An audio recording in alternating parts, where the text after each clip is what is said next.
Praise lord, హల్లెలూయా. దేవుని పరిశుద్ధ నామానికి స్తోత్రం కలుగును గాక. ఈ ఉదయకాల సమయంలో ఉదయకాల మన్నా ద్వారా నా మాటలు వింటున్న మీ అందరికీ ప్రభువైన యేసుక్రీస్తు వారి నామంలో ప్రత్యేక వందనాలు తెలియజేస్తూ ఉన్నాను. బాగున్నారా అండి అందరూ? దేవుని యొక్క మహాకృప మనందరికీ తోడై ఉండును గాక. ఆమెన్. ఈ సమయంలో నేను ఈ యొక్క వాక్య ధ్యానాన్ని ప్రారంభించడానికి ముందు నా మనస్సులో మెదులుతున్న ఒక పాటను ఒక 2 లైన్లు పాడాలని ఆశపడుతూ ఉన్నాను. శ్రమలందు నీవు నలిగే సమయములో ప్రభు నీకు తోడుండునని యోచించలేదా, గమనించలేదా? ఇమ్మానుయేలుండునని, ఇమ్మానుయేలుండునని. ఈ పాటను పాడుతున్నప్పుడు ఒక విషయము మనకి జ్ఞాపకం వస్తుంది. ఏంటంటే, సాధారణంగా మనకి ఏదైనా ఒక శ్రమ రాగానే, అంటే దేవుని సన్నిధిలో కొంచెం నమ్మకంగా ఉండేవారికి, ప్రార్థన చేసుకునే వారికి, ఒక మాటలో చెప్పాలి అని అంటే ప్రభు అయిన యేసుక్రీస్తుని అంగీకరించిన వారందరికీ యూజువల్గా ఒక శ్రమ రాగానే మనస్సులో మెదిలే ఒక ప్రశ్న ఏంటి అని అంటే, దేవుడు నన్ను మర్చిపోయాడేమో, దేవుడు నా విషయంలో ఏం పట్టించుకోవటం లేదేమో, దేవుడు నా విషయంలో మౌనం పాటిస్తున్నాడేమో అని మనకు అనిపిస్తూ ఉంటుంది. మీకు ఎప్పుడైనా ఇలాంటి సందేహం లేదా ఇలాంటి ప్రశ్న కలిగిందా అని అడిగితే కలగలేదు అని ఎవరు చెప్పలేరు. ఎందుకంటే ప్రతి మనిషికి ఈ ప్రశ్న తప్పకుండా ఏదో ఒక సమయంలో వస్తుంది. ఎంత దేవుని బిడ్డలైనా కూడా తప్పకుండా ఈ ప్రశ్న మనసులో వస్తుంది.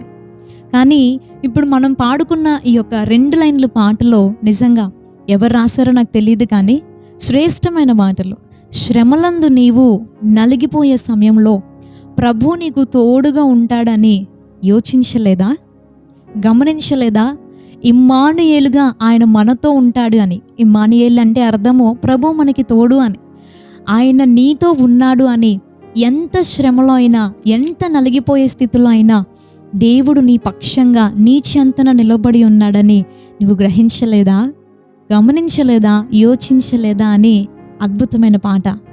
నిజమే, ఒకవేళ ఈ మాటలు వింటున్న ఈ సమయంలో ఏదైనా ఒక శ్రమలో నలిగిపోతున్నట్టుగా నీకు అనిపిస్తే తప్పకుండా ఒక విషయాన్ని జ్ఞాపకం చేసుకో. ఏంటి అంటే, దేవుడు మన తోడుగా ఉన్నాడు అని. ఆయన ఇమ్మానుయేలు అని పేరు పెట్టబడిన వాడు అని, ఆయన మనతో ఉండేవాడు అని మర్చిపోవద్దు అని దేవుని వాక్యాన్ని బట్టి జ్ఞాపకం చేస్తున్నాను. యేసు ప్రభు వారు ఈ భూమి మీద మనుష్య కుమారుడిగా ఉన్నప్పుడు ఆయనతో పాటు 12 మంది శిష్యులు ఉండేవారు. మనందరికీ తెలుసు.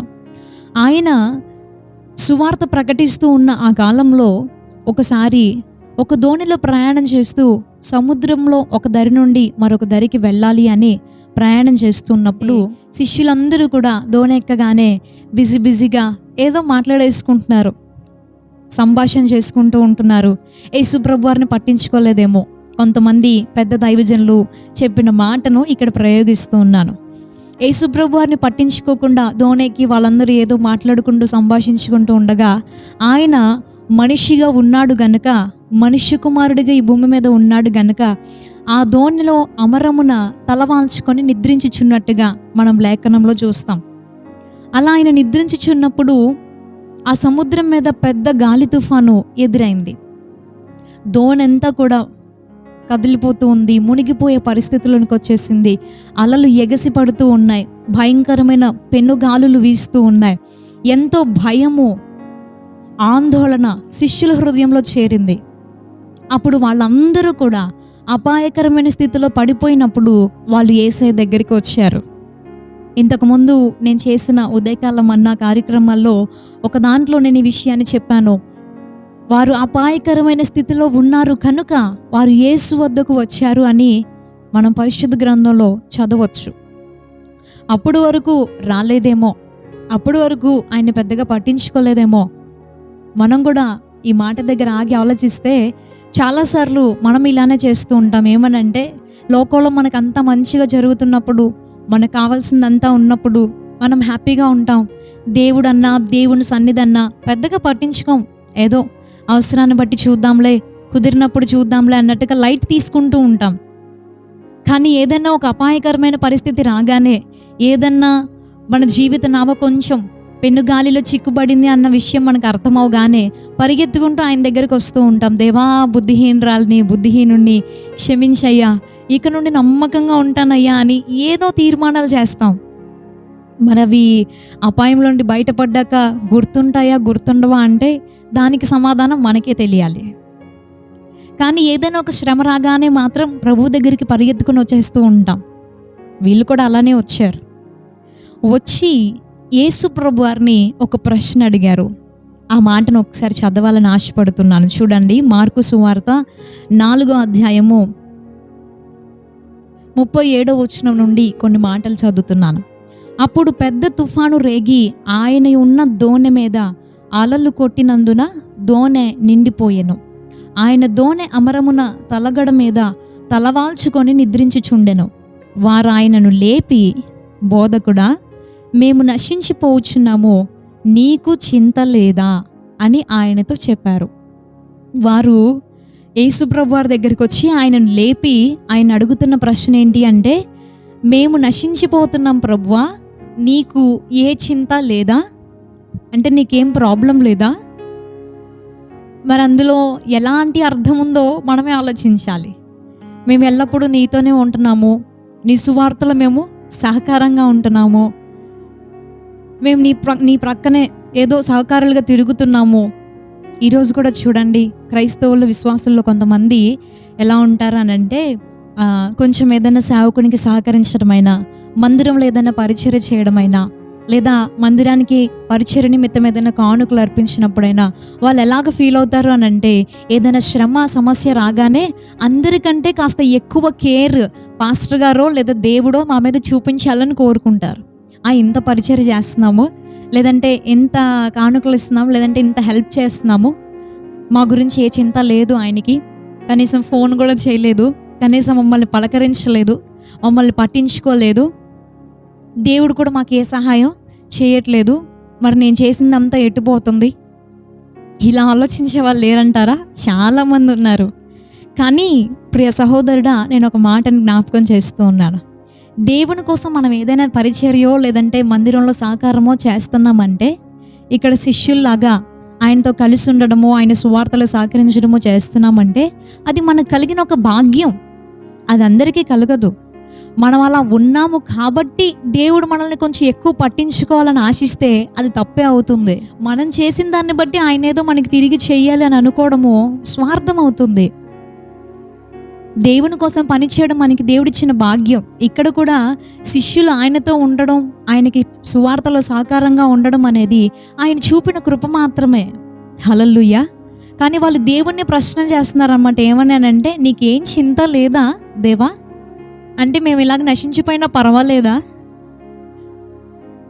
కానీ శిష్యులతో పాటు యేసు ప్రభు వారు కూడా అదే దోణిలో ఉన్నారు అని, ఒకవేళ దోణి మునిగిపోతే ఆయన కూడా మనిషి కుమారుడిగా ఉన్నాడు కాబట్టి ఆయన కూడా వారితోనే ఆ శ్రమలో ఉన్నాడు అన్న విషయాన్ని ఎలా మర్చిపోతున్నారో మనం ఆలోచించాలి. దీనికి సమాధానము వెంటనే ఆయన లేచాడు, గాలిని గద్దించాడు, సముద్రాన్ని నిమ్మలపరిచాడు, శిష్యుల్ని కాపాడాడు. విశ్వాసం లేదా మీకు? నేను ఇన్ని కార్యాలు చేశాను, ఇది చేయలేనా అని ఆయన వాళ్ళని ప్రశ్నించాడు. కానీ ఒక మాట మనం ఆలోచించాలండి. దోణె అమరమున ఆయన ఉన్నాడు కదా. శిష్యులకి ఎలా అనిపించిందంటే, ఆయనకి ఏ చింత లేదు, ఆయన మమ్మల్ని ఏం పట్టించుకోవట్లేదు, మేము నశించిపోయినా ఆయనకి ఏం పర్వాలేదు అనుకుంటా అని శిష్యులకు అనిపించింది. కానీ అంతర్లీనంగా మనం ఆలోచించాల్సిన విషయం ఏంటి అంటే, ఎప్పుడైనా దోణె మునిగిపోవాలి అనే పరిస్థితి వస్తే మొదట మునిగే స్థలం ఏంటి అంటే అమరమే. అమరం మునిగిన తర్వాతే దోణి మునగాలి. యేసు ప్రభువారు మౌనంగా ఉన్నట్టుగా శిష్యులకి కనిపించింది, కానీ అన్నిటికంటే ప్రమాదకరమైన స్థలములో ఆయన ఉన్నాడు అన్న విషయం మర్చిపోయారు. మన జీవితంలో కూడా చాలాసార్లు మనం ఇలాగే అనుకుంటాం, దేవుడు నన్ను మర్చిపోయాడేమో, దేవుడు నన్ను విడిచిపెట్టేసాడేమో, ఆయనకి నా గురించి ఏ చింత లేదేమో, నేను శ్రమలో నలిగిపోతున్నా, ఆయన ఏం పట్టించుకోడేమో అని. కానీ దేవుడు మౌనంగా ఉన్నట్టుగా మనకు అనిపించినా మన జీవితంలో ఏ సమస్య ఎదురైనా అది దేవుణ్ణి దాటి మన ఎద్దకి రావాలి అనే విషయాన్ని మర్చిపోకూడదు. దోణి మునిగిపోవాలి అంటే అమరంలో ఉన్న యేసయ్యను దాటిన తర్వాతే శిష్యులు మునిగిపోవాలి. మన శ్రమలో కూడా మొదట యేసు ప్రభుని దాటుకొనే మన దగ్గరికి ఏ శ్రమైనా రావాలి, మనం భక్తిపరులమైతే. కాబట్టి ఆయన మౌనంగా ఉన్నాడు, మర్చిపోయాడు అని ఎప్పుడు కృంగిపోకండి. యెషయా గ్రంథం 49వ అధ్యాయంలో ఒక మాటను చదివి నేను ఈ మాటలు ముగిస్తాను. యెషయా గ్రంథము 49వ అధ్యాయము 14వ వచనం మనం చదివితే, అయితే సీయోను యెహోవా నన్ను విడిచిపెట్టి ఉన్నాడు, ప్రభువు నన్ను మరచి ఉన్నాడని అనుకొనిచున్నది. స్త్రీ తన గర్భమున పుట్టిన బిడ్డను కరుణింపకుండా తన చంటి పిల్లను మరచునా? వారైనా మరచుదురు గాని నేను నిన్ను మరువను. చూడుము, నా అరచేతుల మీదనే నిన్ను చెక్కి ఉన్నాను, నీ ప్రాకారములు నిత్యము నా ఎదుట ఉన్నవి. కలిగిన శ్రమలను బట్టి, మనం ఎదుర్కొనే సమస్యలను బట్టి దేవుడు నన్ను మర్చిపోయాడు అని బాధపడొద్దు, కానీ కృంగిపోవద్దు. కానీ తల్లిదండ్రులైనా మర్చిపోవచ్చేమో, కానీ దేవుడు మనల్ని ఎన్నడూ మరువడు. ఆయన అరచేతులు మనల్ని చెక్కి ఉన్నాడు అనే విషయాన్ని మర్చిపోవద్దు. ధైర్యంగా ఉండండి.